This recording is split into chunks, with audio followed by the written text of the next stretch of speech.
Hey, what's going on, everyone? This is Mark Bruce with Fit Strength Performance, and today I'm going to talk about why you're not jumping high enough and or not sprinting fast enough.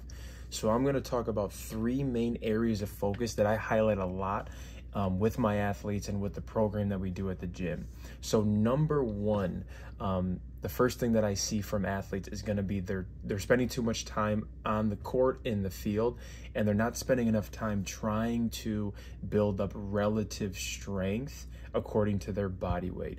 The second part is going to be too much concentric actions and not enough eccentric and isometrics. The third piece is going to be lacking full range of motion when training in the weight room. So why do all those things apply to running, jumping, sprinting, being more athletic and more explosive? Well, when we're training in the weight room, right, we want to first check off the boxes of healthy movement and be able to do basic movement patterns that your body is supposed to do. So you are building a foundation and increasing your ceiling instead of just starting, at level 1 and your ceiling ends at level 3.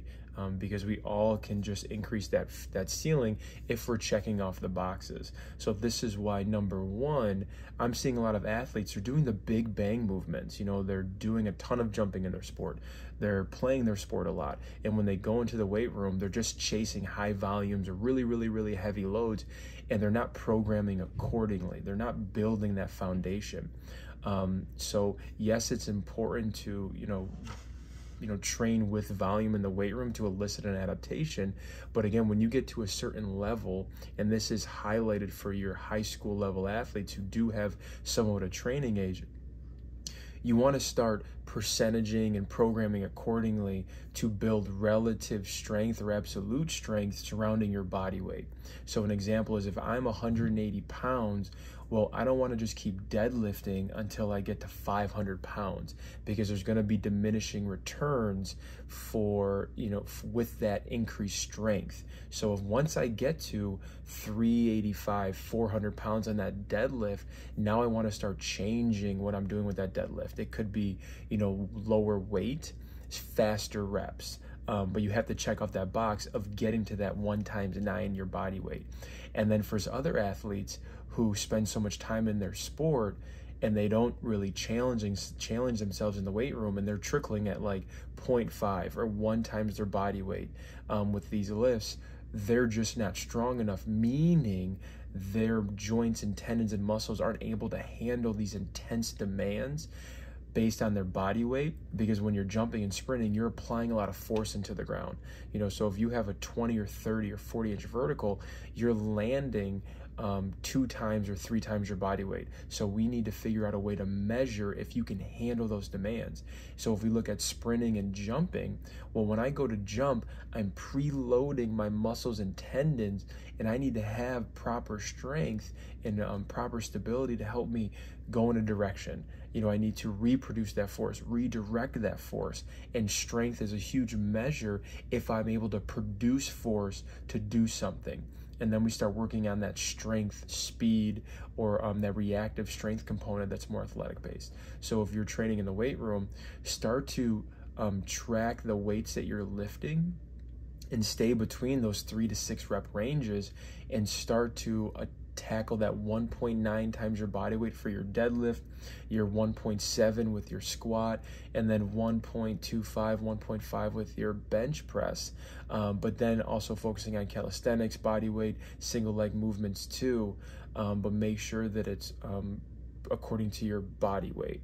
Number 2 is too many concentric motions. When you're sprinting and jumping, if you're only doing things really, really fast, if you're only doing the same types of jumps, just trying to dunk, just change your direction off one foot, change your direction off the left foot. If you're doing the same style of lifting, deadlift, up, down, squat, up, down, split squat, up, down. Again, sport is not just this concentric movement. Sport is very eccentrically loading. It's also isometrically contracting muscles continuously as you sprint, as you jump, as you change direction. So if you're only spending time doing up, down, high volume, fast reps, you're going to miss the boat on what your body needs to be successful at your sport. Isometrics are great to build intramuscular coordination. It helps develop end range motion and end range stability, so you can get into an end range and hold that position so you can reproduce it in a different direction.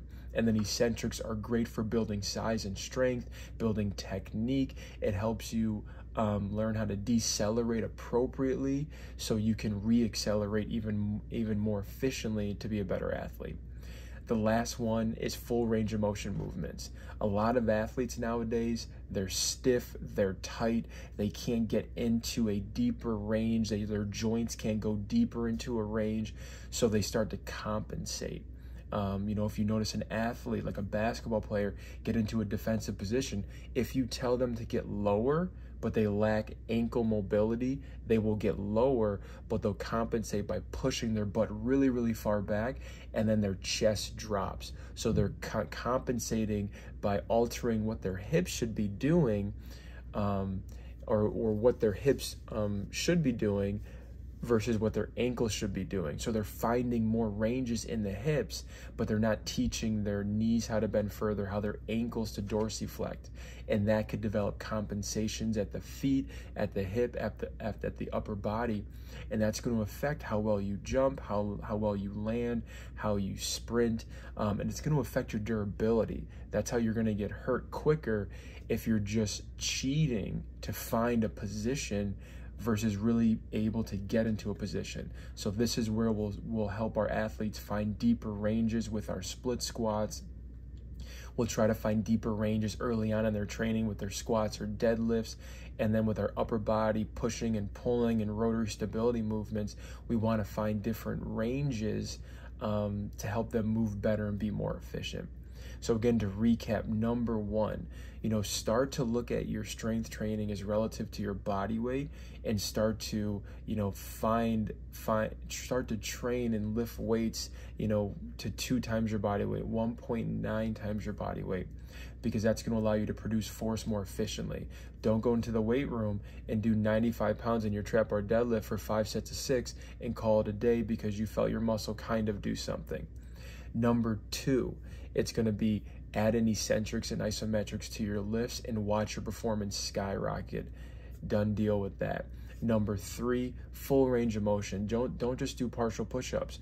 Don't just go down into a squat and go until where you feel stuck. Learn how to get deeper. Don't push through pain. This is where you should hire someone or talk to someone or do some research to figure out how you can get into a deeper range, because that's going to make you a more durable athlete and ultimately help you be faster, more explosive, and able to jump higher. Thanks for tuning in. I hope that helped. Again, this is Mark Bruce with Fit Strength Performance, and have an awesome day.